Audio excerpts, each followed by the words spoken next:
we'll be discussing that for, I don't want to say small or a few minutes. I use the word plenty. 50-60% of the show we'll be talking about the UEFA Champions League, how games went down last night and what to expect. And I know the big one will be in Spain for some, or maybe say for most people, but for me, I like to see what was going down in Milan. Maybe I'm kind of giving up on the game in Spain already, but there's so much to talk about from that game. In the morning, I played the voice of Jude Bellingham, where he spoke about that name that everyone keeps talking about in the dressing room, how it's all about coming back, but this time in Spanish. So SAMIES is here to react to that, and of course we'll take a look at the Federations Cup round of 16 going on as we speak, real time in terms of what results are across venues. 1, 2, 3, 4, 5 games on. 𝐿 United up against, that gets done now, so I can see that the updates is kind of refreshed now on my system. And so 𝐿 United are done against Beyond Limits. I talked about that in the morning, that's a good game to catch up with, but 𝐿 City rather won that game against Beyond Limits by 2-0, while 𝐷𝐿 lost to 𝐷𝐿 won against Warri Wolves by 2-1. Warri Wolves scored first in that game. They got a man sent off, and then 𝐷𝐿 went on to win that one on penalty shootout. Actually, it ended in penalties before the side from Bauchi got the one over the side from Delta State. Plateau United 2-1 against Osun United. Kwara United 3-0 against Solutions. They don't have any or find any solution to the game against Kwara United. Nasarawa won against Bayelsa United by on penalty shootout also. So coming up in the next few minutes, we'll see Akwa United against INT'L Lagos. Insurance of Benin will play against Rangers, and in Asaba at the Stephen Keshi Stadium, Eyimba will be up against Abakaliki.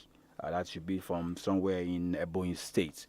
SAMIES, it's a pleasure having you. Just a few headlines back home, but let's jump to the headlines away from home. We'll not start with that. Let's start with the Aston Villa game, but it's good for us to just take a look at what happened last night. SAMIES, they say almost doesn't count. Last night for Unai, it didn't count at all. They lost by 3. They won by 3-2.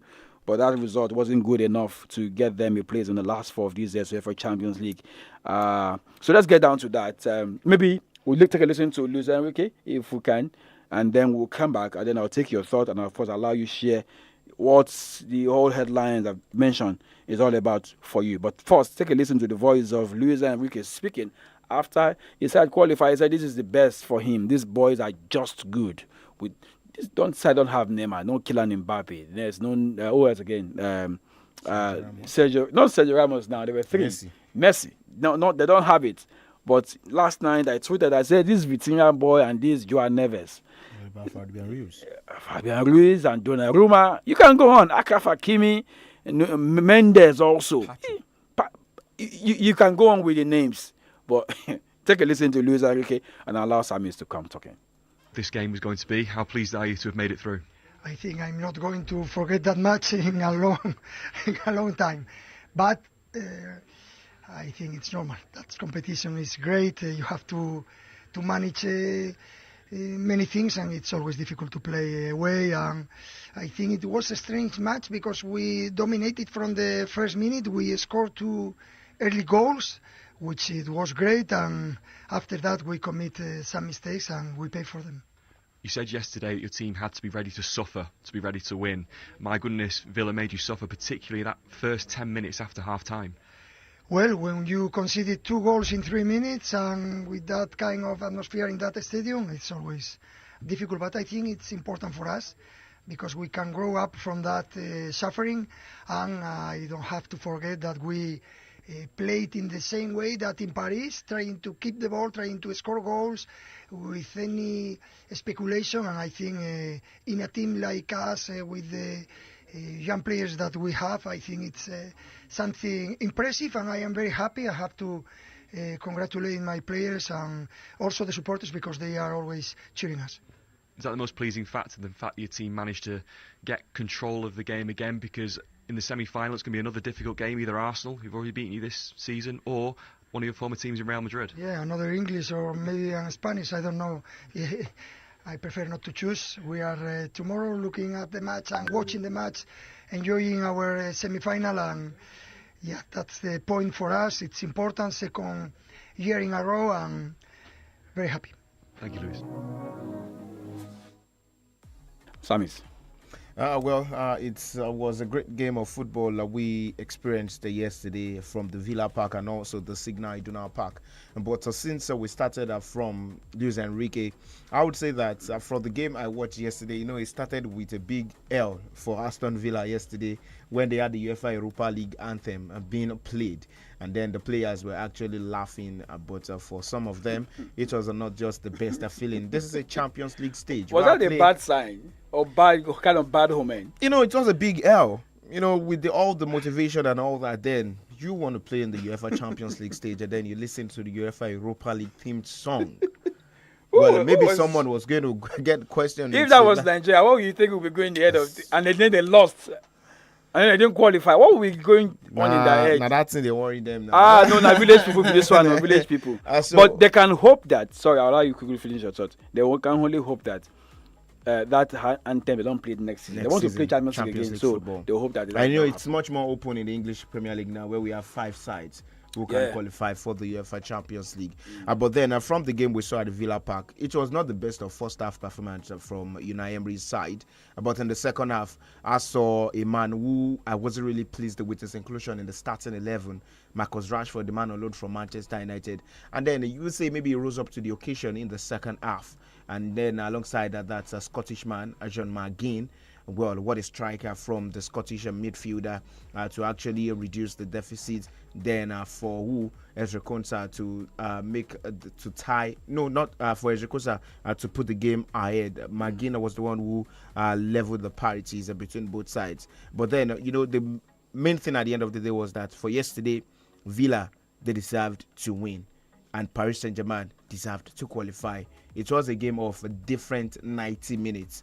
PSG dominated the first 90, while Aston Villa did their bit in the second 90. So it was that game for Villa to lose on an aggregate scoreline yesterday, because if not for that, I think the chances as Reconsa, Marcos Asensio, who else?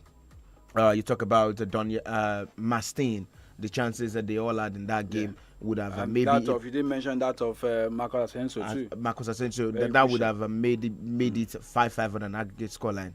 But then, you know what it is, the beautiful game of football, and that's why we maybe love the UEFA Champions League. All right, so one more for you to tell me about. How come Barca 3-1 against Dortmund? Lots of statistics yesterday. While I was rolling them out, I was just so confident Barcelona were going to get a victory yesterday. But then it happened that yesterday, maybe the words American said right after the first leg got into the players are saying that they actually needed to perform much more. And going into that game yesterday, remember they drew against Bayern Munich, and then they would say, we played against these guys. Let us see how it goes. Remember the time they played in the league phase, it was 3-2. Yeah. How come? How did they now lose 4-0 away from home last week in the UEFA Champions League? I think that was their biggest undoing. Because yes, I understand. Losing 4-0, maybe that was the undoing. But on the flip side, Dortmund, Kovac, the head coach, the Croatian, can they take some satisfaction from this game? I say going forward, we've got a point against Bayern in Munich, Allianz Arena. Now we beat Barca by 3-1. Maybe some positive for them going forward and see how they finish at the end of the season. Well, the positives are going forward. It's just for them to maybe finish in European qualification places. It's difficult. Their season, they've blown cold for how many games?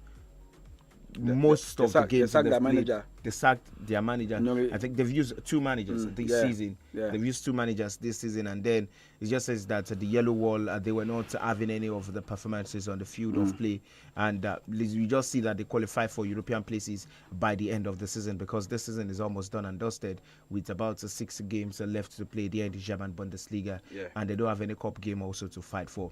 And to say they were the beaten finalists last season, and they got to the quarterfinals this season. Hey, Paul SAMIES, without it will not be fair on our part if we talk about Dortmund and Barca, not mention the Guinean. Yes. Well, 13 goals in the UEFA Champions League this season. Well, I know that his goal tally is something that is going to get passed You look at Robert Lewandowski, Rafinha. These guys are still going to play in the semi-finals, and there is that high tendency that they are going to surpass 𝐂𝐿. But then, for what he has done this season, his first season in Borussia Dortmund, after moving from Stuttgart, where of course it was a magnificent season for him last year, I think he has really done so well. But the problem I have about Borussia Dortmund now is their recruitment. You know, they have all of these lads, but then at the end of one season, 2 seasons, they get them off board. But there's a way they get these guys from the factory. They get the guys from the factory. You don't need to be an academy for top sides.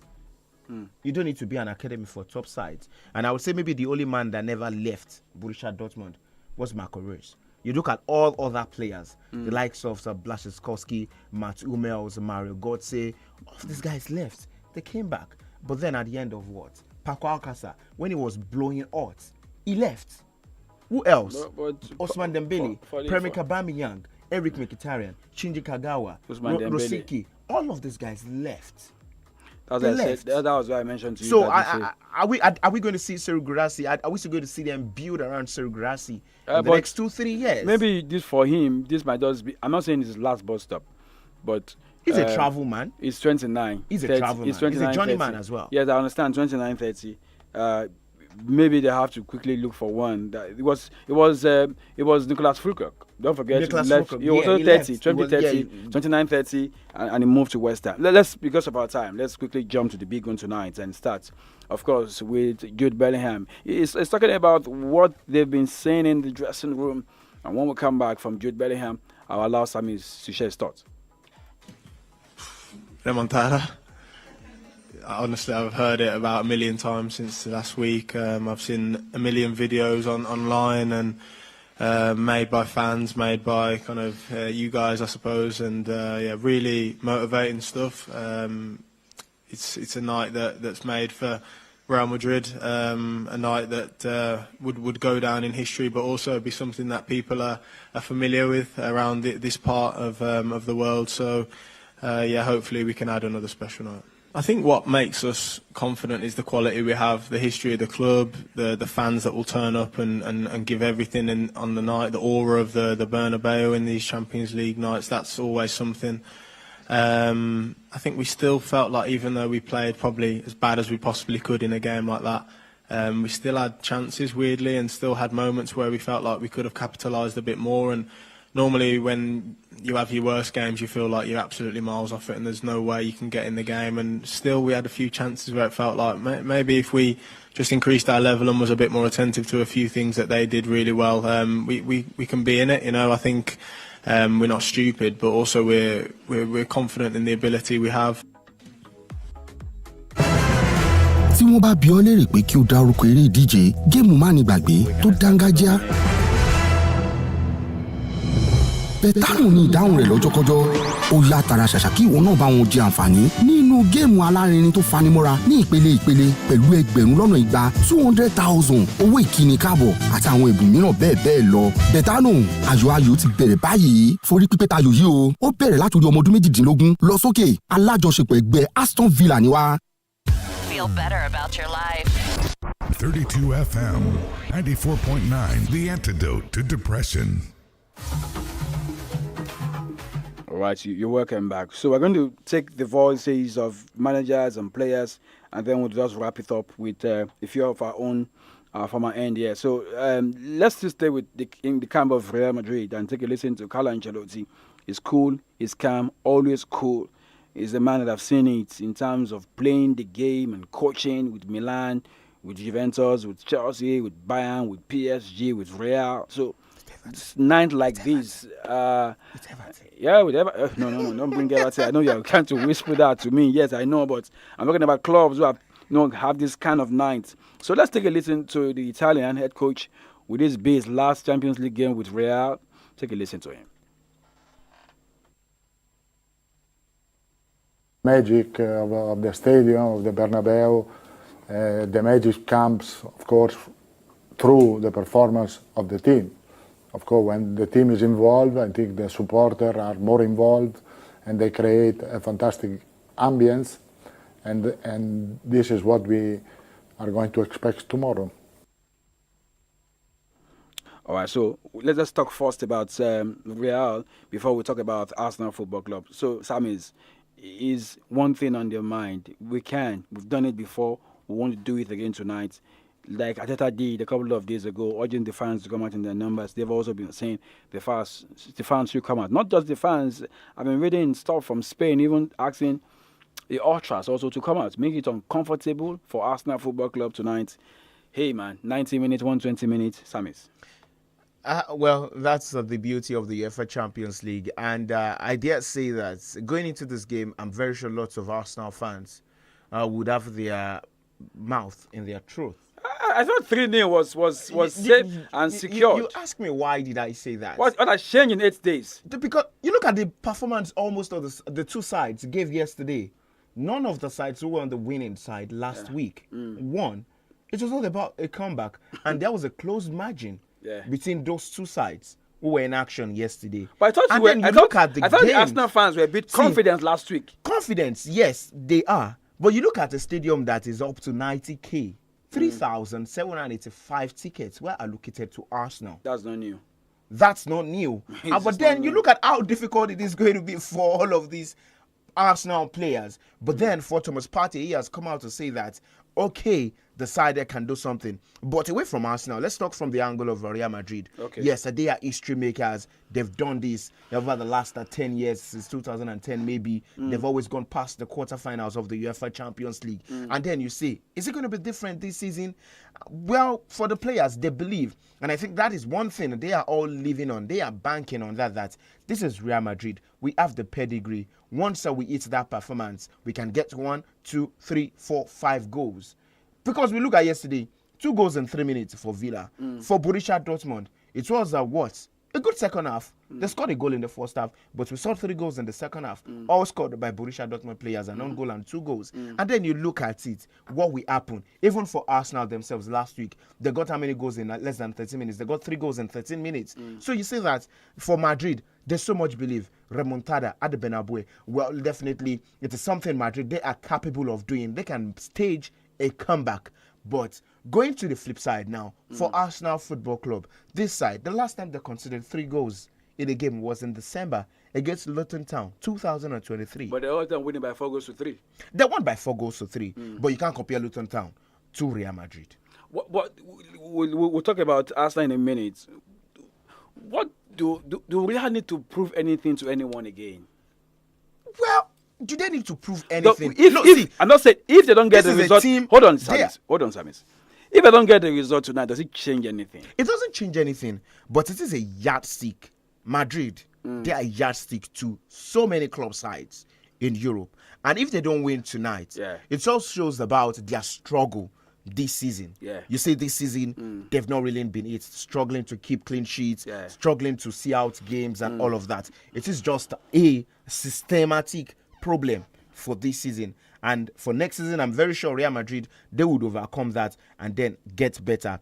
But if they want to make a statement, these are the sort of games Real Madrid also, they need to come out and make a statement. 3 goals down, come on, let's go for 5 goals. So let's we go can for stage that comeback. Let's take a statement.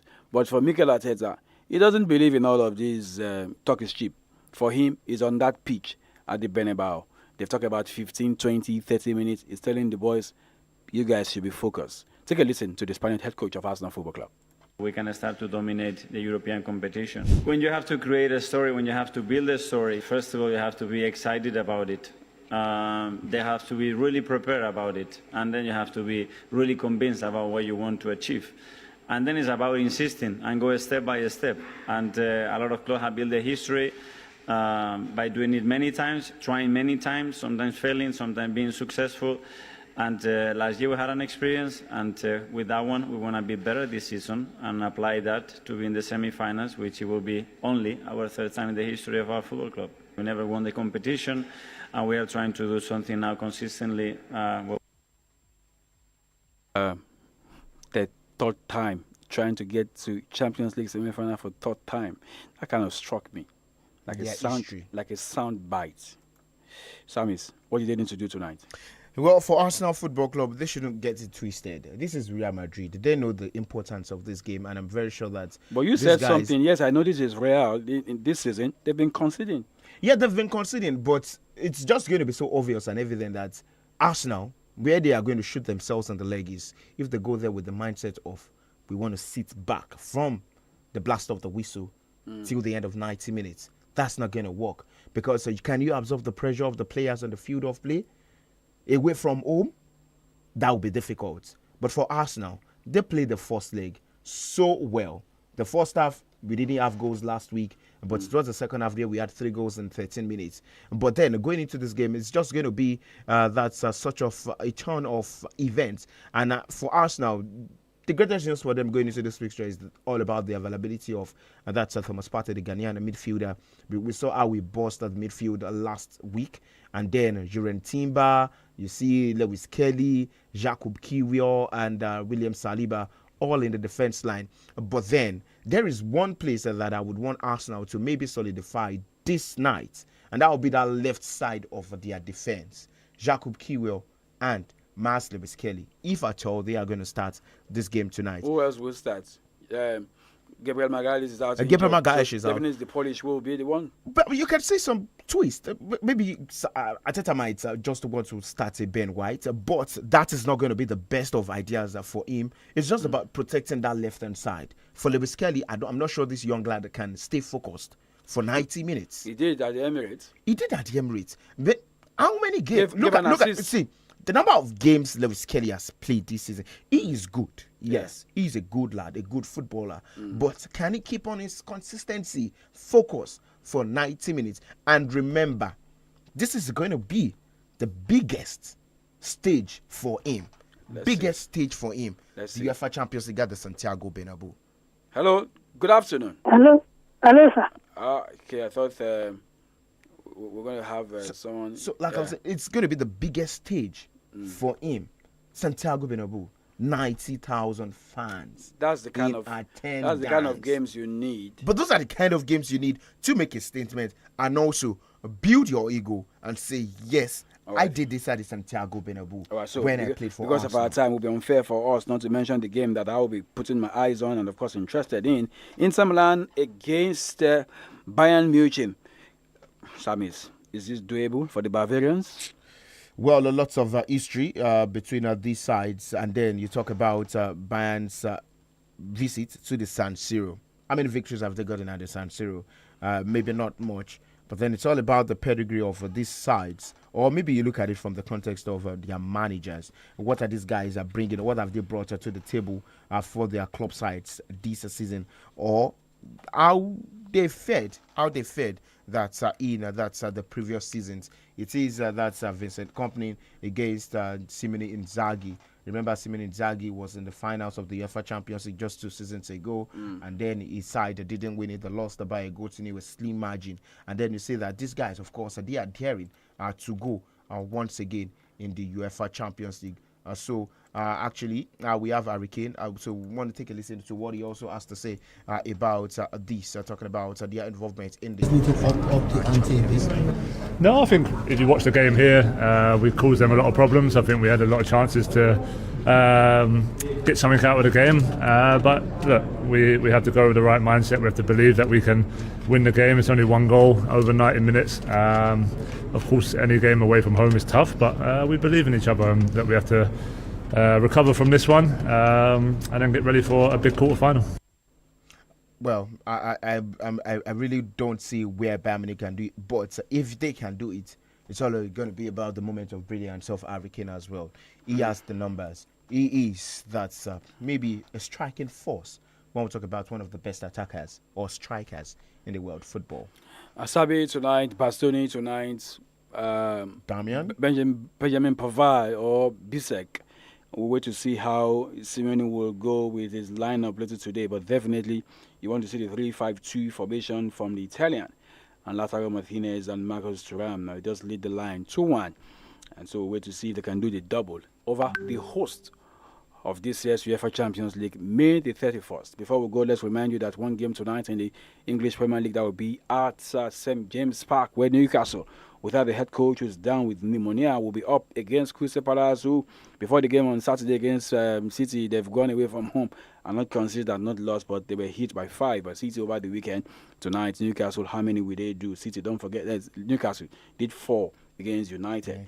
Okay, so the other thing has got to do with some tennis news in Stuttgart, in Barcelona, and just to see how many of those girls got the job done earlier today in Stuttgart, and then we'll take our leave. So just to mention a few, Andreeva won a game, and so Sergei Rani lost, and later today it will be Yannick Sinner on court for our game. And for the men involved in the games in Barcelona, the likes of Ugaruna is done, Tsitsipas is on court against Koda, and later today we're going to see Casper Ruud up on court. All of these happening on clay court. We have to go, Samis. We'll leave the rest for the players to do the job later tonight from 8, and of course we'll tell you the results, and of course talking point from the game when we come in Thursday by his grace. But Crystal will be here from 5, his team and his boys will be here from 5 to 6. Definitely when they come, Cocoa Box job will happen. What are you waiting for? If you put your money where your mouth is, go ahead and do that, because we've got something bigger coming up Easter Monday. But they'll be here for all the headlines from the world of sports,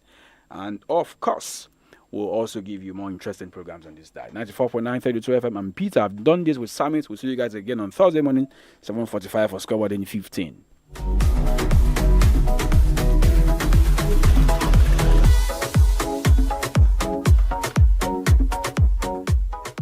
Powered by joy. Got that right. Powered by laughter. Woo-hoo!